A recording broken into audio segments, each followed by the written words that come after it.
Hello students and welcome back to my channel वाग्या। Last video में हमने BPT theorem समझा था। बीपीटी थ्योरम जिसको हम थेल्स थ्योरम भी कहते हैं। तो इस थ्योरम में बेसिकली हमने ये समझा था कि अगर हमारे पास एक ट्रायंगल है और लाइन पैरेलल है तो साइड्स रेशियो में डिवाइड होती है। तो गिवन हमारे पास होता है पैरेलल लाइंस और हमारे पास टू प्रूव में आ जाता है that sides are in ratio. For example ये ट्राइंगल है ए बी सी और पॉइंट है डी ई। तो हमारे पास D E parallel to B C given होता है और साइड्स रेशियो में that means A D by D B is equal to A E by E C हो जाएगा। ये बीपीटी थ्योरम का कॉन्सेप्ट है। लेकिन आज मैं आपको एक्सप्लेन करूंगी converse of BPT theorem. Converse of BPT theorem का मतलब ये है कि जो हमारा टू प्रूव है वो गिवन हो जाएगा। मतलब गिवन में हमारे पास ये इंफॉर्मेशन होगी कि साइड्स रेशियो में है। तो गिवन हमारे पास साइड्स रेशियो में होगा और टू प्रूव हमें ये होगा कि हमें लाइंस को पैरेलल शो करना है। तो अब थ्योरम की स्टेटमेंट देखते हैं। If a line divides any two sides of a triangle in the same ratio then the line is parallel to the third side. तो फॉर एग्जाम्पल अगर हमारे पास कोई ट्राइंगल है ए बी सी और एक लाइन मान लीजिए ये डी ई है, तो हमारे स्टेटमेंट के हिसाब से गिवन क्या है कि ये सेम रेशियो में है। दैट मीन्स गिवन अब हमारे पास है that A D by D B is equal to A E by E C. ये हमारे पास गिवन इंफॉर्मेशन है। तो टू प्रूव हमें क्या करना है कि जो ये लाइन आई है डी ई और बी सी ये दोनों आपस में पैरेलल होनी चाहिए।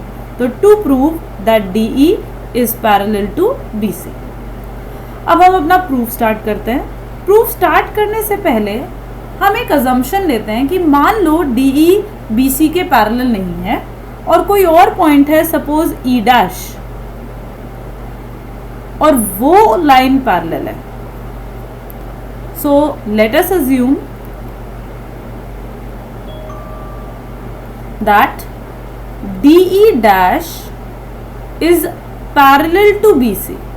तो अगर DE BC के पैरेलल हो गई, DE BC के पैरेलल हो गई हमारी कंस्ट्रक्शन के हिसाब से, तो हमारे पास बीपीटी थ्योरम से क्या आ जाएगा that AD by DB is equal to AE dash by E dash C। तो हम ये लिख लेते हैं कि हमारे पास बीपीटी थ्योरम से क्या आ गया, A D by D B is equal to A E dash by E dash C. अब हमारे पास जो गिवन में इक्वेशन 1 है और जो ये हमारे पास इक्वेशन 2 आई है, अगर आप इसका लेफ्ट हैंड साइड ऑब्जर्व करें A D by D B ये दोनों सेम है, तो हमारे पास क्या आ गया कि दोनों के राइट हैंड साइड इक्वल हो जाएंगे। So from equation 1 and 2, so from 1 and 2, we have that AE by EC is equal to AE dash plus E dash C। अब दोनों में अगर हम add 1 कर दें बोथ साइड तो क्या कुछ फर्क पड़ेगा? No। So add 1 in equation 3।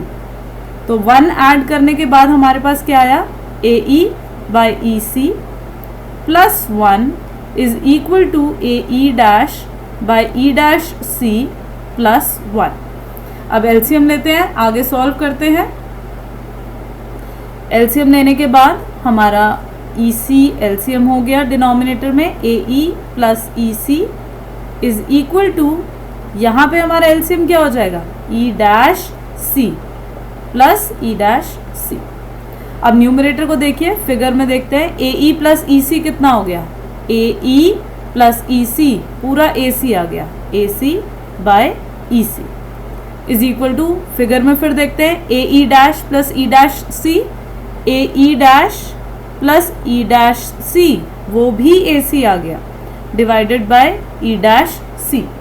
अब यहाँ पे ए सी कैंसिल हो गया, तो इसके बाद हमारे पास सिंप्लीफाई करने के बाद आ गया E C is equal to E dash C.